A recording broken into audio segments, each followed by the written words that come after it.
हम लोगों ने इसके पहले जो देखा, अब हम लोग का एक टॉपिक है काला बाजारी। ठीक है, काला बाजारी क्या है?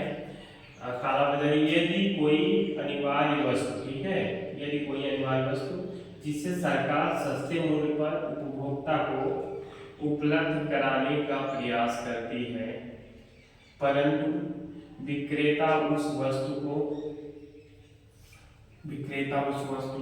उपभोक्ता को सस्ते मूल्य पर ना देकर खुले बाजार में उच्च मूल्य पर बेच दे। ठीक है, तब यह क्या कहलाता है? यही आपका काला बाजारी कहलाता है। भारत में मुद्रास्फीति के पीछे यह तीनों ही कारण उपस्थित रहे हैं। भारत चूंकि एक ऐसा देश है, विकासशील देश है, विकसित अभी नहीं है। 2047 तक मोदी जी बोल रहे हैं कि हम क्या हो जाएंगे, विकसित हो जाएंगे। अभी वो क्या है, विकासशील देश है। इसलिए रोजगार के अवसरों के उत्पन्न होने के कारण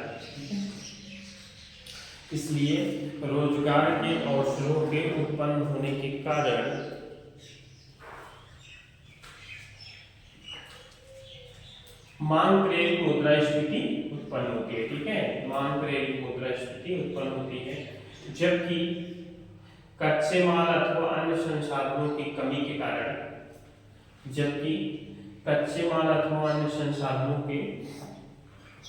के कारण लागत प्रेरित मुद्रास्फीति उत्पन्न होती है।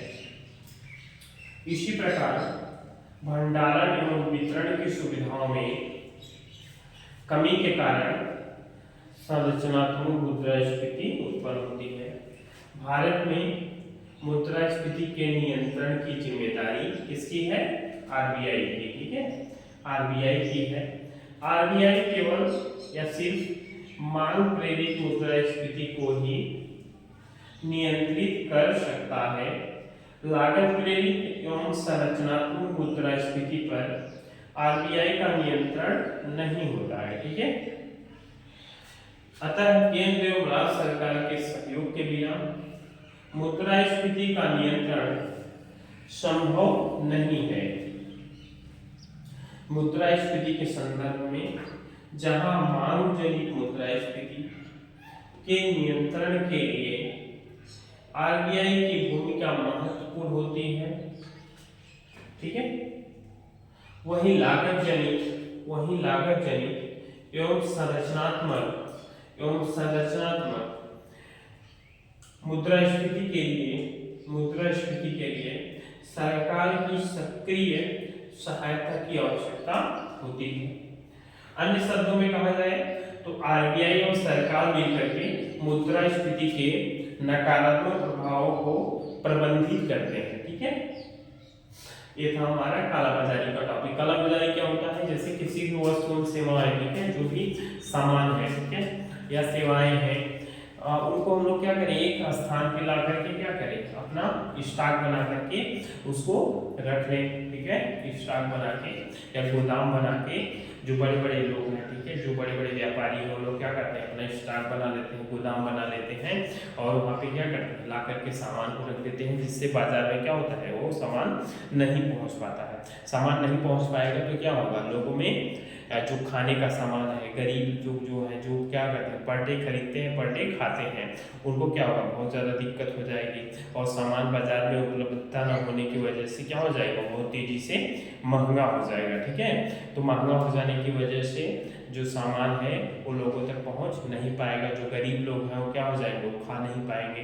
तो यहाँ पे काला बाजारी को रोकने के लिए सरकार क्या करती है, टाइम टाइम पे अपना जो एजेंसियां हैं उनको दौड़ाती रहती है। ठीक है, फील्ड में दौड़ाती है, जिससे जो काला बाजारी उसको रोका जा सके। ठीक है, अनिवार्य उसकी सरकार सस्ते मूल्य उपभोक्ता को उपलब्ध कराने का प्रयास करती है। सरकार का क्या है, सरकार का जो हमारी सरकार है उसका मेन क्या है, सभी लोगों को अच्छे से पर डे क्या हो जाए, पर डे भोजन की उपलब्धता हो। ठीक है, भोजन, हाँ, पर डे को क्या मिले, भोजन मिल जाए टाइम से। ठीक है, और जो भी वस्तु है, ठीक है, जैसे पढ़ाई के लिए हम लोग भोजन के लिए क्या है, मिड डे मील, जो छोटे बच्चे हैं, ठीक है, पढ़ाई के लिए मिड डे मील चल रहा है। Mid day meal per day क्या है, उसको मध्य में, हाँ, दिन के मध्य में, मील का मतलब होता है मध्य में ना, दिन के मध्य में मतलब 12 बजे तक क्या होगा, 12 से 1 के बीच में उसको क्या है, भोजन मिल जाता है। और सरकार के द्वारा जो चलाया जा रहा है वो आपका राशन कार्ड के थ्रू क्या मिल रहा है सभी को, अंत्योदय कार्ड के थ्रू, ठीक है, राशन कार्ड के थ्रू सभी को 5 किलो क्या मिल रहा है, राशन भी मिल जा रहा है। तो जो गरीब लोग हैं, ठीक है, उनको सरकार की पहली प्राथमिकता यही है कि उनको अच्छे से भोजन और बहुत सारी सुविधाएं हैं जो दी जा रही हैं। इसमें सरकार के द्वारा का मिड डे मील हो गया, राशन का हो गया, और सौभाग्य योजना के तहत मिला, ठीक है, बिजली मिला, और इसके बाद उज्ज्वला योजना मिला जिसमें हमारा गैस सिलेंडर सभी गरीब लोगों को मिला, और प्रधानमंत्री आवास योजना के तहत बहुत सारे आवास वितरित किए गए, ठीक है। तो यहाँ पे सरकार का मेन उद्देश्य यही है कि जो लोग हैं, ठीक है, उनको जो अनिवार्य वस्तुएं हैं उनको क्या है, टाइमली उपलब्ध कराना है, लेकिन विक्रेता उस वस्तु को उपभोक्ता को सस्ते मूल्य पर ना दे करके, ठीक है।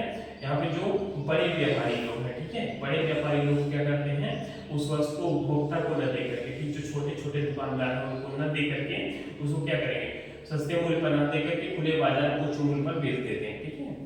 जो कालाबाजारी कर रहे हैं उनको ला करके ज्यादा मूल्य पे बेच देंगे, तभी कालाबाजारी कहलाता है। भारतीय मुद्रास्फीति के पीछे तीनों ही कारण उपस्थित हैं, ठीक है।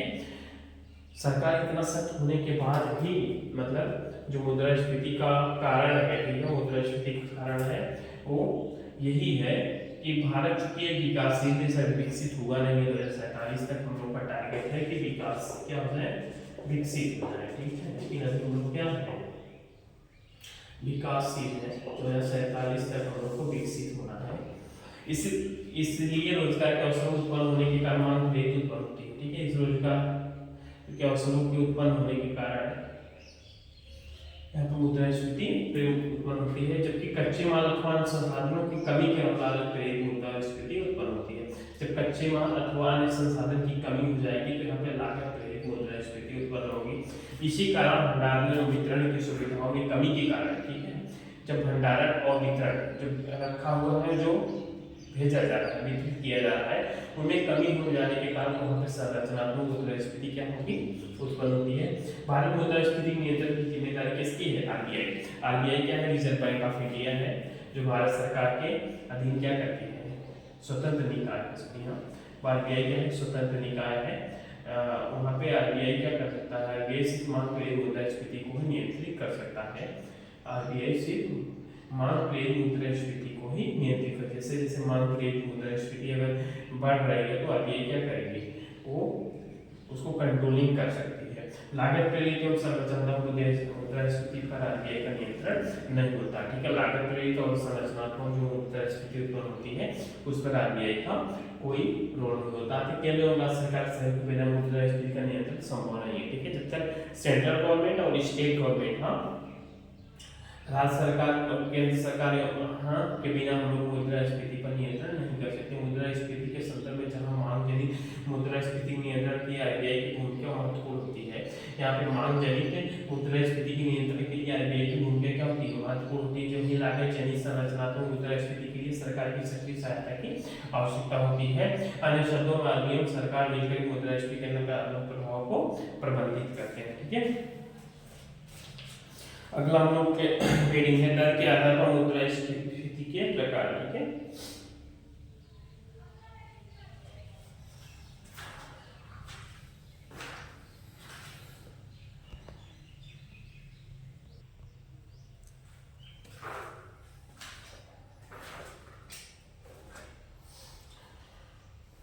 यहाँ पे दर के आधार पर मुद्रास्फीति के क्या प्रकार हैं उसको हम लोग देखेंगे।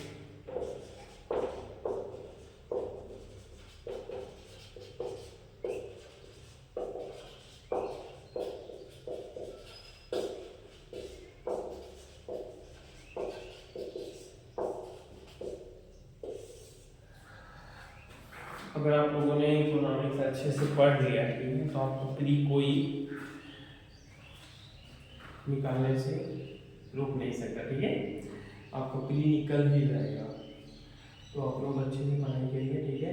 दर के आधार पर मुद्रास्फीति के क्या प्रकार हैं उसको हम लोग देखेंगे। और थोड़ा अपडेट भी होना है, ठीक है। अपडेट इकोनॉमिक्स जो सब्जेक्ट है उसमें क्या है, अपडेट होना बहुत ही जरूरी होता है, ठीक है। तो दर के आधार पर मुद्रास्फीति के प्रकार क्या है। मुद्रास्फीति जिस दर से बढ़ती है उस आधार पर इसे कई प्रकारों में वर्गीकृत किया जा सकता है, ठीक है। यदि मुद्रास्फीति की दर 3% तक रहे तब यह रेंगती हुई मुद्रास्फीति कहलाती है, ठीक है। मुद्रास्फीति जिस दर से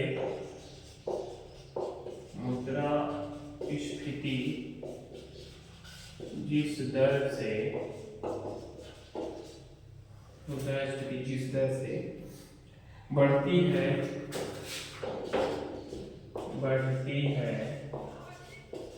उस आधार पर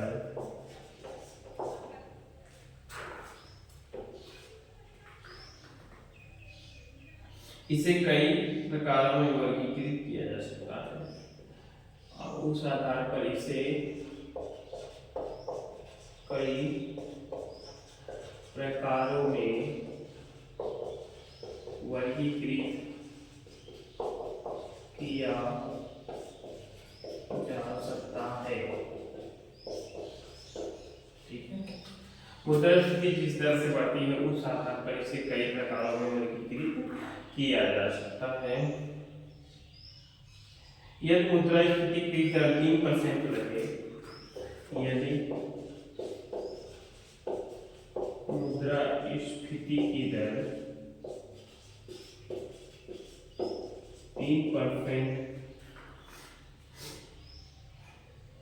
3% तक रहे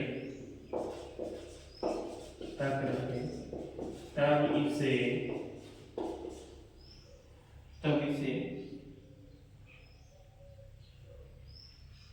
रेंगती हुई मुद्रास्फीति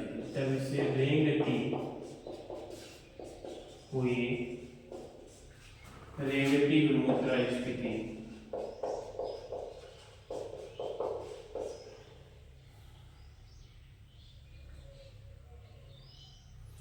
की दर 3%, ठीक है, तब रहे तब इसे रेंगती मुद्रास्फीति कहते हैं। रेंगती हुई का मतलब क्रीपिंग, क्या करना, क्रीपिंग, देख लो CREAPING, क्रीपिंग इन्फ्लेशन, रेंगती हुई मुद्रास्फीति, इन्फ्लेशन।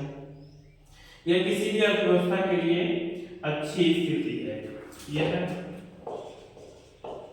किसी भी अर्थव्यवस्था के लिए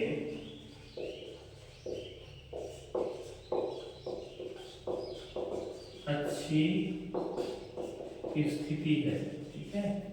कैसी स्थिति है, अच्छी स्थिति है, अच्छी स्थिति है। यह दर्शाता है कि अर्थव्यवस्था में मांग का आयाम है। यह क्या दर्शाता है, रेंगती मुद्रास्फीति की अर्थव्यवस्था में मांग क्या है, कायम है। यह दर्शाता है कि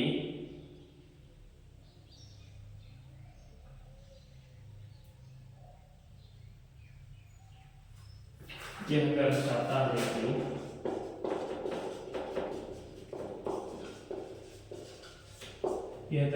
है कि अर्थव्यवस्था में कायम है। यह दर्शाता है कि अर्थव्यवस्था में मांग कायम है।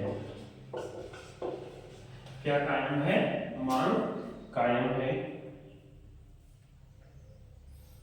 एवं मुद्रास्फीति पूर्ण नियंत्रण में है। एवं मुद्रास्फीति पूर्ण नियंत्रण में है, ठीक है। मुद्रास्फीति पूर्ण नियंत्रण में है। यदि मुद्रास्फीति की दर 3% से ज्यादा हो, यदि मुद्रास्फीति की दर 3% से ज्यादा हो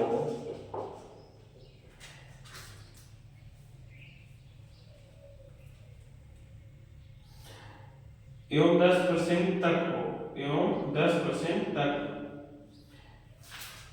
एवं 10% तक हो। ठीक है, 3% से ज्यादा, 10% से ज्यादा नहीं हो सकता, 10% से कम ही तक रहना है, 10% तक होना चाहिए, तक हो, तब ये चलती हुई मुद्रास्फीति 10% तक हो, तब यह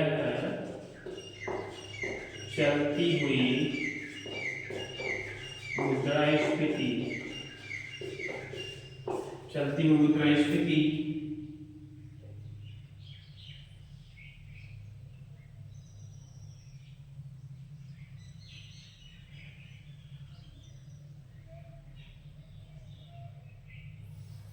चलती हुई मुद्रास्फीति या फिर हम लोग walking inflation, walking inflation, inflation करते हैं। ठीक है, वॉकिंग इन्फ्लेशन करते हैं। विकासशील अर्थव्यवस्थाओं में, विकासशील अर्थव्यवस्थाओं में, अर्थव्यवस्थाओं में यह एक सामान्य स्थिति है, यह एक सामान्य स्थिति है। ठीक है, यह कैसी स्थिति है? सामान्य स्थिति है।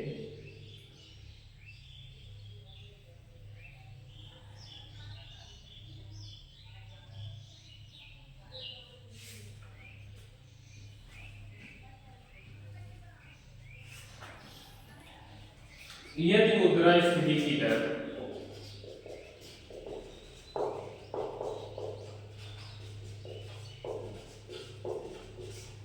यदि मुद्रास्फीति की दर यदि मुद्रास्फीति की दर 10% से ज्यादा एवं 20% तक हो, की दर 10% से ज्यादा एवं 30% तक हो। ठीक है, 30% तक हो, तब ऐसी मुद्रास्फीति को, तब ऐसी मुद्रास्फीति को,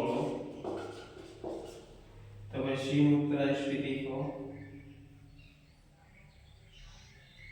भागती हुई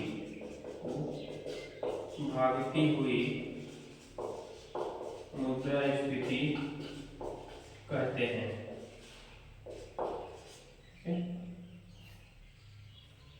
या इसको इंग्लिश में बोलेंगे रन अवे इन्फ्लेशन। ठीक है, भागती हुई मुद्रास्फीति यह किसी भी अर्थव्यवस्था के लिए क्या है? चेतावनी है। यह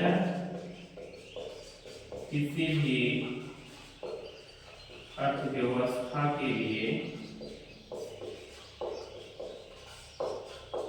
चेतावनी है। ठीक है, अगर महंगाई क्या हो जाए 10% से ज्यादा, 3%, 30% तक हो जाए, तब क्या होगा? यहाँ पे ये अर्थव्यवस्था के लिए क्या होता है कि चेतावनी का काम करेगा और इसको हम लोग भागते हुए मुद्रास्फीति कहते हैं। ठीक है,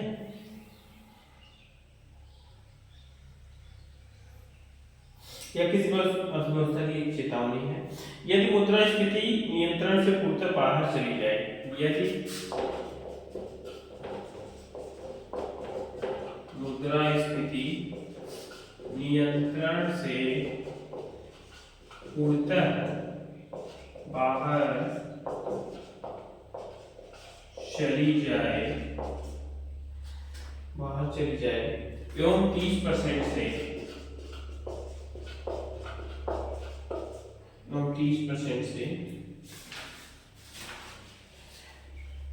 30% से भी ज्यादा 34% से भी ज्यादा,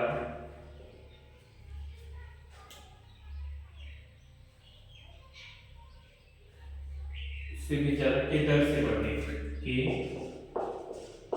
दर से बढ़े, तब यह हाइपर इन्फ्लेशन, तब यह हाइपर इन्फ्लेशन,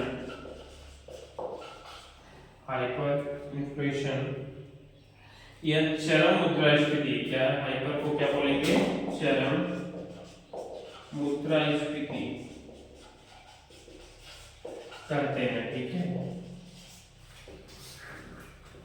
यह एक असफल व्यवस्था को दर्शाती है, यह एक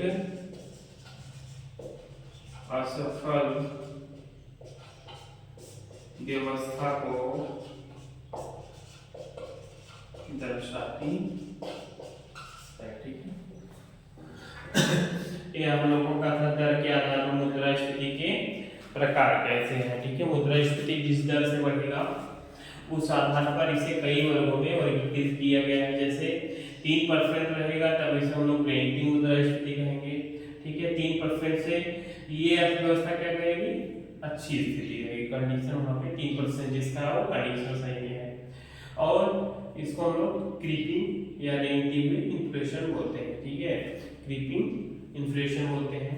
अर्थव्यवस्था में मान कायम है, मुद्रास्फीति पूर्ण नियंत्रण में है।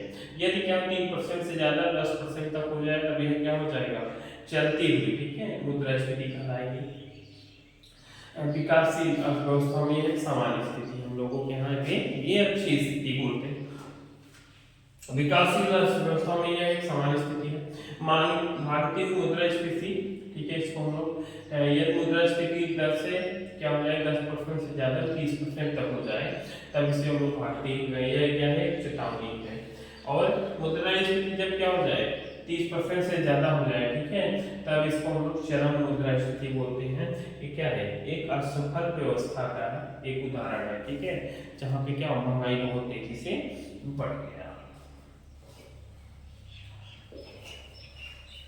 अगला हम लोगों का है मुद्रास्फीति से संबंधित कुछ अन्य महत्वपूर्ण अवधारणाएं, जो हम लोग क्या करेंगे नेक्स्ट सेशन में हम लोग करेंगे। और आप लोगों से रिक्वेस्ट है कि वीडियोस को लाइक और सब्सक्राइब करिए, जिससे आने वाले समय में हम इकोनॉमिक्स से रिलेटेड जो भी पार्ट है, ठीक है, जो भी टॉपिक्स हैं, जो भी सिलेबस है उसको कंप्लीट करने में अच्छे से हम लोग कर लें, ठीक है। तो लाइक और सब्सक्राइब करिए। इसी के साथ आप लोगों का शुभ दिन हो। Thank you.